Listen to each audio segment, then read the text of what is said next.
Rhode Island's role in the women's suffrage movement. Rhode Island led New England in the fight for women's suffrage. Many key activists who were born or lived in the state tirelessly fought for women's rights, particularly the right to vote. They fought for this right because voting is a responsibility that should be expected of all American citizens. The early fight for women's suffrage. The first Women's Rights Convention was held in Seneca Falls, New York, in 1848, with many attendees. After, it became an annual convention, and suffrage was at the top of the convention's agenda. Paulina Wright Davis had been a strong supporter of everyone having equal rights, no matter who they were, and so was her first husband, Francis Wright. The two were active supporters of many reforms, one of them being women's rights. Her husband's death in 1845 did not stop her from fighting for what she thought was right. In 1849, she married Thomas Davis, who was a Democratic politician of Providence. Paulina was a primary planner and organizer of the first National Women's Rights Convention in Worcester, Massachusetts. In February of 1853, she authored the Una, which is one of the first periodicals of the women's rights movement. It was published in Providence, Rhode Island for 2 years and later moved to Boston, Massachusetts. This document was written to people who were not in favor of women having the right to vote, or who were unsure of what they thought. It was trying to influence people on why women should have the right to vote. One of the first petitions for women's suffrage was sent to Rhode Island's legislature by Elizabeth Buffum Chase in 1867. Wright and Chase joined forces to start up Rhode Island's chapter of the Women's Suffrage Association. The association was focused on women's suffrage. However, it also fought for women to receive a better education and for women and children labor laws. In 1869, the National Women's Suffrage Association Convention was hosted in the Academy of Music in Newport, Rhode Island, by the Women's Suffrage Association. Alpha Belmont was from an extremely wealthy family and had a luxurious lifestyle in New York, and she eventually built a house in Newport, Rhode Island. After her second husband died in 1908, she developed an interest in women's rights. She offered her house to women's suffragist speakers, like Alice Paul, and funded their speaking tours. She even partnered with Elsa Maxwell, who was a songwriter and American columnist, to write a suffragist operetta called Melinda and Her Sisters. This shows in many ways women's suffragists tried to connect people and persuade them to support the movement. She would later become the president of the National Women's Party in 1921, which is a group that strived for equal rights on a local level. Many associations were now being formed, and they started to organize marches, parades, and protests. These protests were looked down by the public and resulted in violence and jail time. However, it did gain sympathy, and many people joined more associations. One of these groups being the National American Women's Association, or the NAWSA, which arranged the national suffrage movement. There were 2 levels of the organization, the state level and the local level.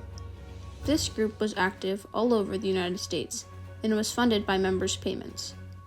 The money would go towards annual conventions where campaigns were discussed, and newspapers were written with any new updates. There was also a committee dedicated to writing national newsletters.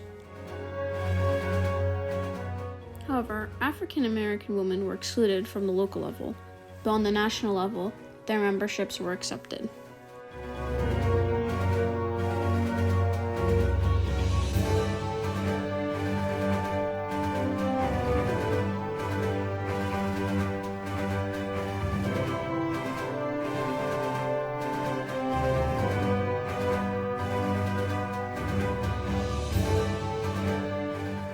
The people opposed to the women's suffrage movement.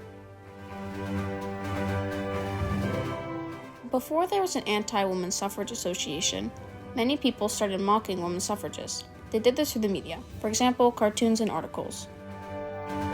In this image, the speaker is portrayed as a goose, with a caption that reads, "A downright gabbler, or a goose that deserves to be hissed." Cartoons and articles continued to be published after an official association was founded in 1911 by Josephine Dodge, called the National Association Opposed to Women's Suffrage, or the NAOWS. Household Hints was a pamphlet published by the NAOWS towards suffragists. This document was written to discourage women who were taking a stand in what they thought was right, as well as to show women did not need to have the right to vote, for reasons such as votes of women can accomplish no more than votes of men, and 80% of the women eligible to vote are married and can only double or null their husband's votes, and 90% of the women either do not want it or do not care. That's only one example of articles and cartoons published.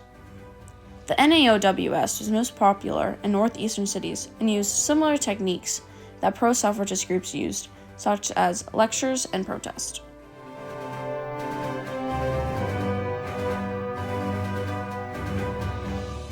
The result.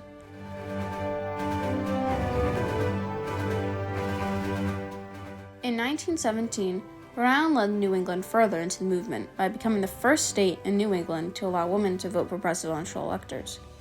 Then, in 1919, many Rhode Island women petitioned for their right to vote at a federal level. By June, both houses of the United States Congress passed the 19th Amendment, stating that the right to vote shall not be denied or abridged by the United States or by any state on the account of sex. For this amendment to become a law, 2/3 of the states needed to ratify the amendment. However, Rhode Island could not hold a vote until 1920. So, on January 6, 1920, Rhode Island was the 23rd state to ratify the 19th Amendment, and finally, that summer, it became a law. This new law inspired many artists to make new cartoons and write new articles. For example, this cartoon by the Providence Journal titled "Awfully Glad to See You" portrays a woman trying to vote. This cartoon was made in 1920, so it shows how the Democratic and Republican parties were accepting or convincing the new members of the electorate for their vote.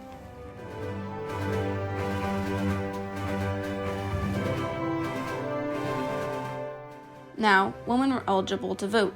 However, many of them were excluded because of their race and social and economical status.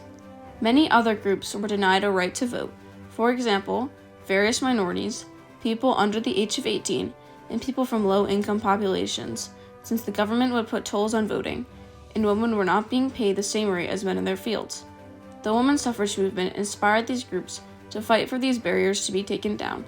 So, over the next 100 years, numerous people would fight to expand voting rights to all and make voting more accessible.